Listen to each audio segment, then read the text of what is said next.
Thank you, Lydia.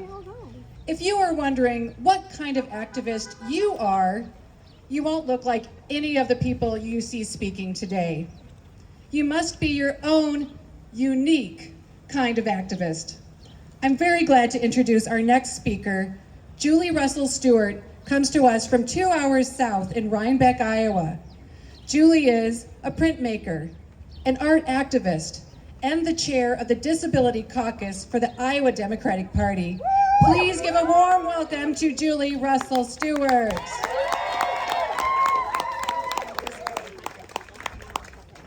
Hi everyone, thank you so much Carolyn for that warm welcome, and thank you for allowing me to be a part of this event. I think this is really awesome. I'm so glad to see you all today. And thank you also for... Right here and speak as loud as you can. Sorry. Okay. Right into it. Okay, how's that? Good? Okay. Thank you, Carolyn, for centering the marginalized voices, especially, and representing Disability Caucus.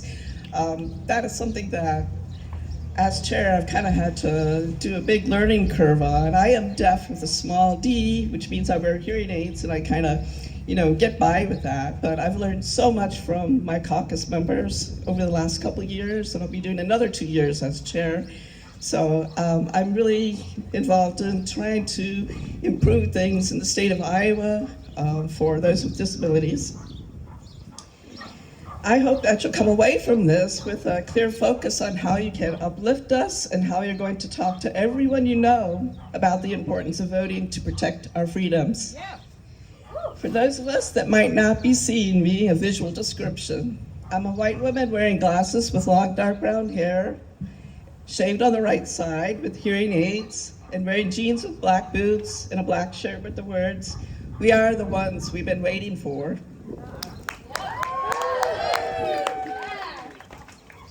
The treatment of our disabled individuals, a vulnerable population, is always a telling indicator of how low we as a society can go in treating everyone.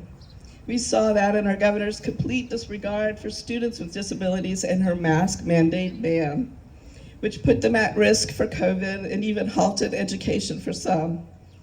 The Disability Caucus has endorsed Deidre DeJear for governor. Yeah. We have worked with her for months on how to improve the lives of disabled Iowans by holding a disability rights forum in May and being part of her disability coalition. We are proud to have added an education policy point to her platform on bringing Iowa back into compliance with Individuals with Disabilities Act. And Iowa has been failing our disabled students for 5 straight years. Not a lot of people know that. And this is according to the Department of Justice. If we don't fix this with adequate funding, we risk fines in the millions of dollars and even losing our federal funding in education, which affects all of us. Disability advocates often talk about paternalism, the paternalistic viewpoint that says you are not in charge, that someone else is in charge of your body and life. This is very familiar to us. The fight for bodily autonomy and the right to make medical decisions ourselves is a fight we've been having for a very long time. In other words, disability justice is reproductive justice too. How is that so?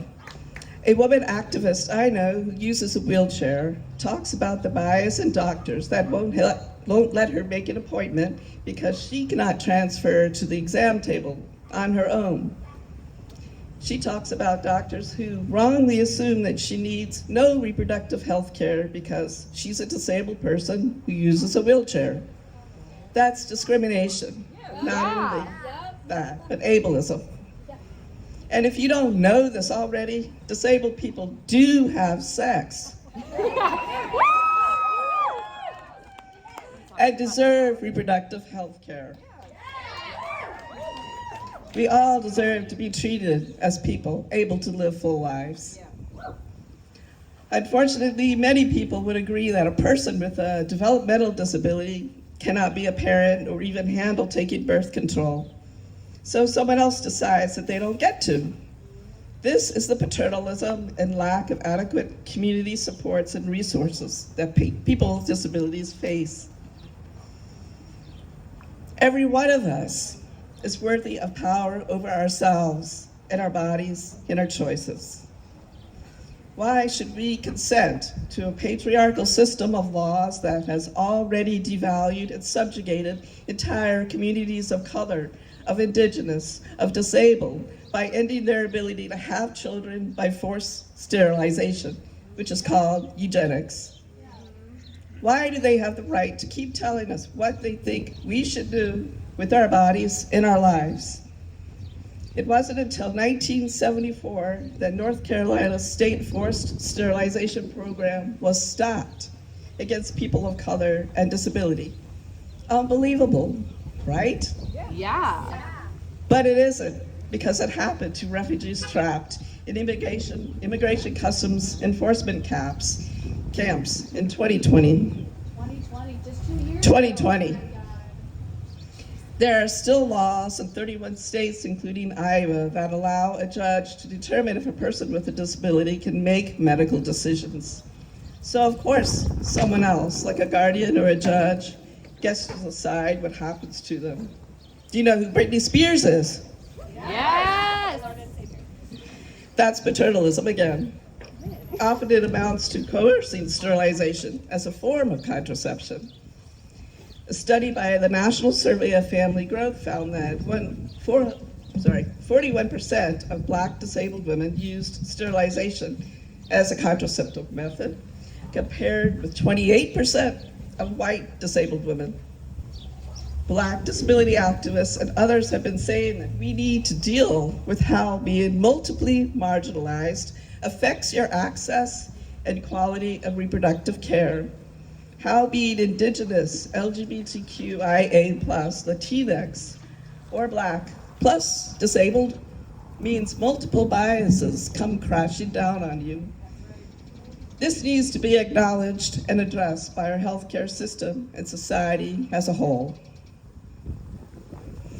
I want to remind you that every right we have fought for has been led by the marginalized and the oppressed. Right. Yes. Disability rights history. Have you heard of the Capitol Crawl?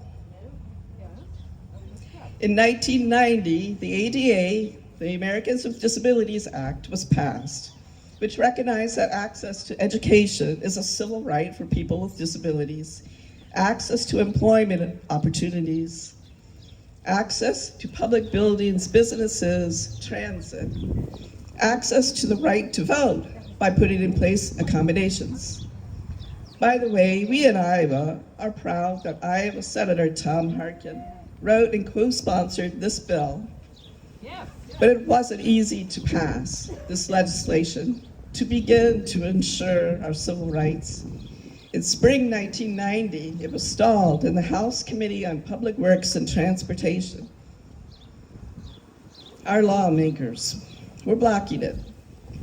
On March 12, 1990, disabled activists from ADAPT, or Americans Disabled for Accessible Public Transit, traveled to Washington, D.C. to protest.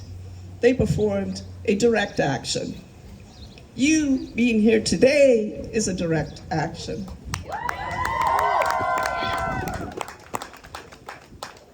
They gathered at the bottom of the Capitol steps and threw themselves out of their wheelchairs or tossed their canes aside and began to climb. They crawled and dragged themselves up the steps on their own power or with help from allies to show people their struggle for access in a concrete, provocative way. Gives me chills to think about how powerful it must have been to see that. How that message landed emotionally for those watching. How painful it might have been to see, let alone struggle up those steps very publicly. This protest paid off. In July 1990, the ADA was passed. So you can see how the marginalized and oppressed have led us up every step of the way, pun intended. The reproductive justice movement, begun in 1994, was led by feminists of color. It's activists of color. It's been disability activists, but now it's all of us as people that need to protect reproductive health care. It's all of us that need to stand up and say, we won't go back.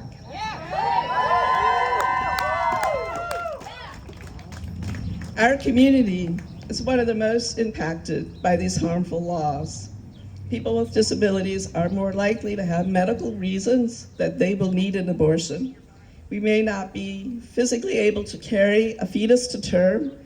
Our life-saving medications might interfere with a successful pregnancy. Or a needed medication is being denied. People that are disabled by long COVID are being denied medication right now to treat their conditions because it may cause miscarriage, may cause to someone that is not even pregnant. Why are we at the point of denying medication to anyone because it may cause miscarriage? Access to reproductive care, it can be difficult to arrange travel if you are mobility impaired, let alone at a distance. We know that in the past couple of years, hospitals in rural Iowa have lost their maternity wards.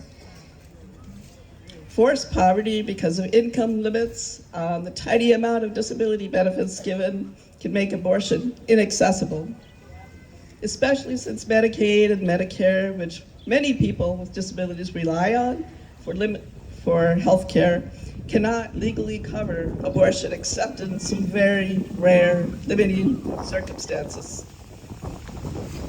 We are more likely to be victims of sexual violence, 3 times more likely to experience rape or sexual assault, and almost twice as likely to experience domestic violence than non-disabled women.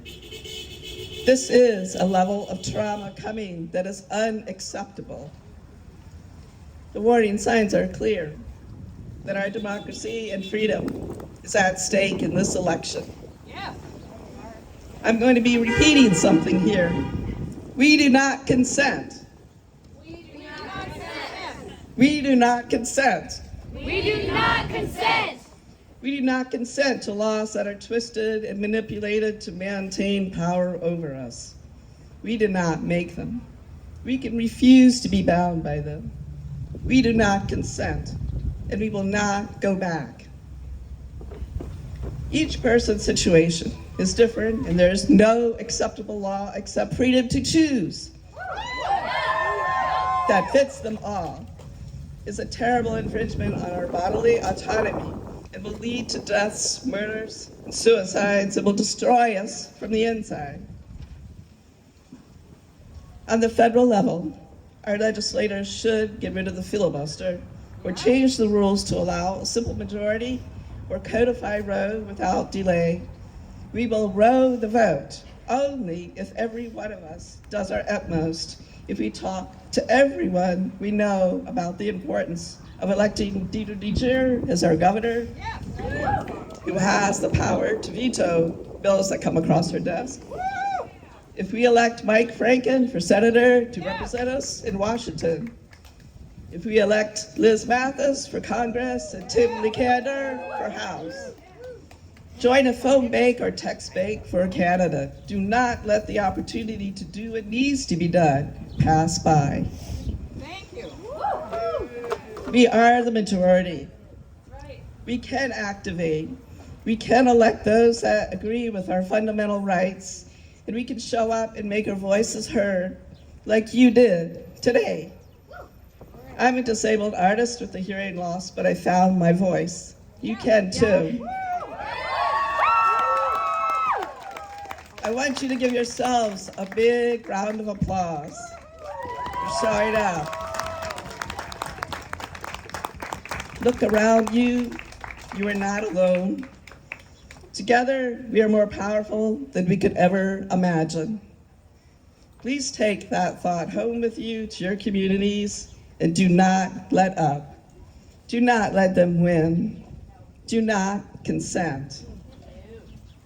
Thank you. Thank you. Welcome. Thank you, Julie. you, Julie. Just a note, I have some material on the table over to the right that is the Disability Caucus, like an information sheet. We welcome those with disabilities in our caucus, as well as those that are just allies, like this one. She joined. And you can sign up for an email that will let you know when our next meeting is.